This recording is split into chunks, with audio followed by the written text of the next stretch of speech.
सूर्यले शक्ति दिए जस्तै तिमी पनि अरूलाई शक्ति दिन सक्ने सामर्थ्यवान हुनु।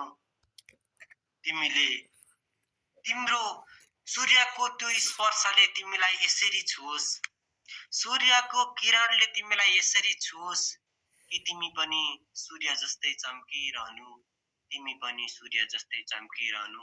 यो कवितामा नमिलेका थुप्रै शब्दहरू छन्। भावलाई मिलाएर फेरि एउटा राम्रो कविता लेख्न सकिन्छ। यो कवितामा थुप्रै नमिलेका शब्दहरू छन्। भावलाई मिलाएर एउटा राम्रो कविता लेख्न सकिन्छ।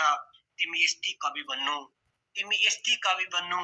बाउले नमिलेका शब्दहरूलाई यताउति मिलाउँदै सुनौ लाग्ने मिठो कविता सिर्जना गर्न सक्ने हुनु।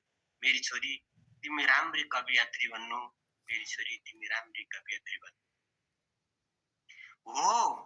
हो तिम्रो बाबा कविता भन्ने प्रयास गर्छ, हो तिम्रो बाबा कविता भन्ने प्रयास गर्छ।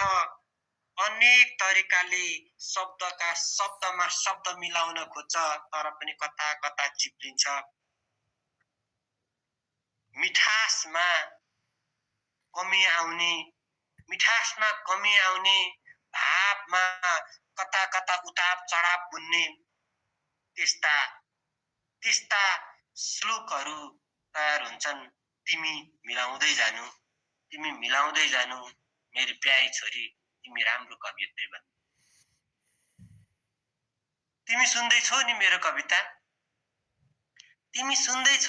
कविता, तिमी मन्त्रमुग्ध भएर मेरो कविता सुन्दा, तिमीले मन्त्रमुग्ध भएर मेरो कविता सुन्दा म पनि आफूलाई आँसु कवि झैं उभ्याउने प्रयत्न गर्छु।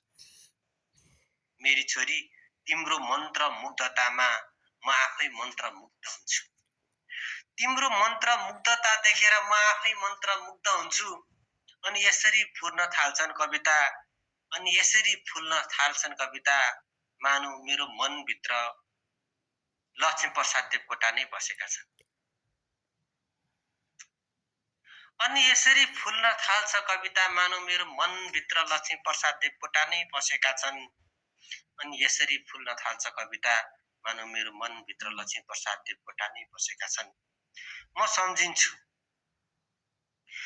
सम्झिन्छु लक्ष्मीप्रसाद देवकोटा पनि कविता लेख्दै गर्दा आफ्ना सन्तानलाई सम्झिन्थ्यो होला सायद। देवकोटा पनि कविता लेख्दै गर्दा आफ्ना सन्तानलाई सम्झिन्थ्यो होला सायद। र त्यही सम्झनाको भित्र उर्लिएको उनका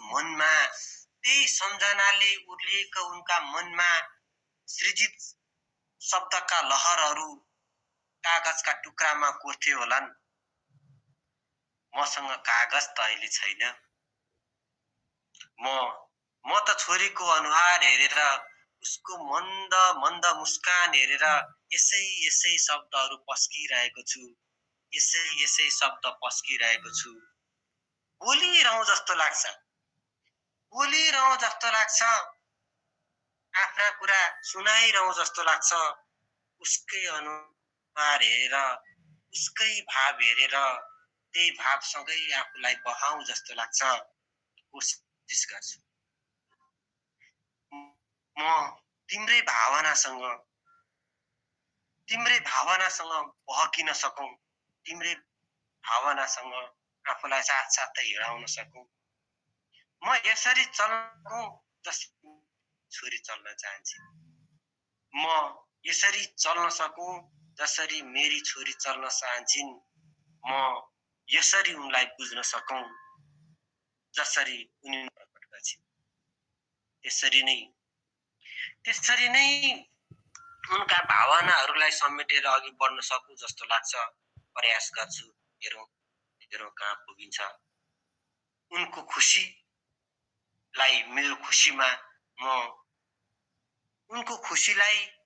मेरो खुशी मानेर म कति अघि बढ्न सक्छु, कति सफल हुन सक्छु। प्रयास मेरो जारी छ। मेरी छोरी मुस्कुराओस् र म पनि उसको मुस्कान हेर्दै मुस्कुराउन पाऊँ, यही मेरो कामना छ। मेरी छोरी मुस्कुराइराखोस् र उसको मुस्कान हेर्दै म पनि मुस्कुराउन पाऊँ, यही मेरो कामना छ। ला छोरी कस्तो भयो?